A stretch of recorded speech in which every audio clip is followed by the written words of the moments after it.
I know I'm a bit late to this, but let's take a look at Alcaraz's third Grand Slam win at the French Open, see how he did it, and see what obstacles he had to overcome. And before we continue with the video, 99% of you guys are not subscribed, so if you enjoy regular tennis content, do me a massive favour and hit that subscribe button. So, Alcaraz came into this tournament having not played very many matches on clay. He had a forearm injury, which kept him out of Monte Carlo, Barcelona, and Rome. He had a false comeback in Madrid, where he lost to Rublev, but you could tell in Madrid the forehand was not looking 100%. Yet his backhand was looking good. I guess his forearm wasn't really affecting that shot. So coming into Roland Garros, there was a lot of unknowns. Whether he'd be able to replicate his stunning form pre-injury in the Zonzran double, where he managed to capture the Indian World title and lose to a very good Grigor Dimitrov in the quarterfinals of Miami. So Alcaraz ended up playing Roland Garros, if there was any doubts anyway, but he did have the sleeve on his arm. He breezed through the first round against JJ Wolf. In the second round against de Jong, it was a bit of an up and down match. He was playing well in the first set, then his level kind of dropped off. De Jong won the third set, and it was quite an error-stricken game from Alcaraz, very up and down. And that third set as well, he had to win the last 4 games of the set because there was like a break early on for de Jong as well. So it was a bit of an up and down match, and many people thought after that match that Alcaraz's arm was not looking good, and, would he even be a contender to win Roland Garros? Then in the third round against Sebastian Korda, he looked much better, much more like the Alcaraz of old, and he started ripping his forehand once again, while also using the high and heavy ball, the heavy topspin ball that he likes to use against some players. You could see at the end of the tiebreak, he managed to hit one inside-out, semi down-the-line forehand, so he was able to close out that tiebreak like that. And then his forehand looked back to how it used to be. Felix wasn't really a contest after the second set because Felix was injured, but an easy straight sets win against Felix in the fourth round.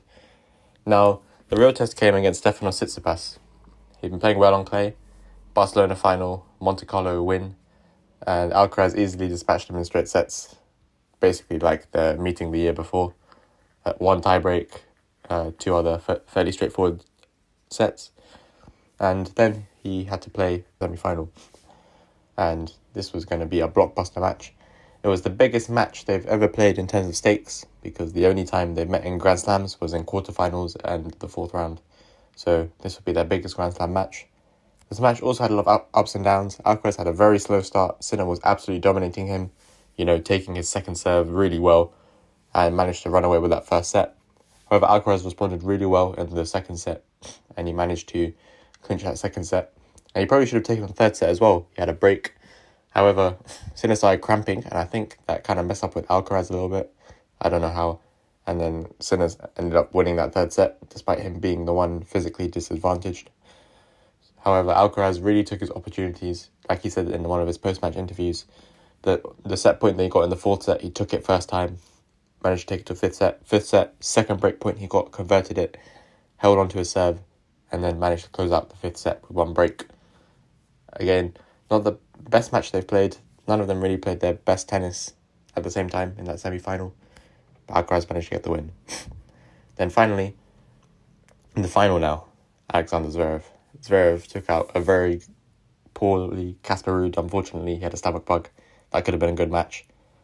None of them had to play Djokovic. Djokovic pulled out, unfortunately, due to his right knee injury. So Zverev versus Alcaraz would be very interesting, because Zverev, you would say, was in the best form of his career, perhaps, coming into Roland Garros. You would say that it could rival his 2021 summer form, when he won the Olympics, won in Cincinnati, made the semi-finals of the US Open that year.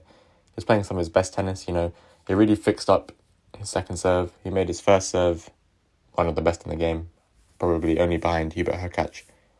And it would be really interesting to see how Alcaraz could neutralise his serve, because he did play Sinner, but Sinner's serve is not quite Alexander Zverev's serve yet. And Alcaraz really did stay back for his returns, managed to win the first set with lots of variety. However, Zverev came storming back in the second set. But then Alcaraz served for the third set, and there was a massive choke, kind of like what happened in the third set of the Madrid game he played against Struff, where he was up 5-2. And then He ended up losing like 4 games in a row. Well, instead of losing 4 games in a row, he lost 5 games in a row. Zverev won that third set 7-5. And he almost looked down and out. However, he played 2 flawless sets, 6-1, 6-2, to win his third Grand Slam title. First at the French Open, the Surface Slam, at 21 years old. It's absolutely insane. As well as this, he beat, I'd say, the 3 best players coming out of clay court season. Obviously, you might have to include Casper Ruud, but Tsitsipas, Sinner and Zverev were definitely the top 4 players from this clay court season, and he had to defeat all of them en route to the final, showing how good he is. Alright. Thank you so much for watching and listening. Don't forget to subscribe. Take care and peace.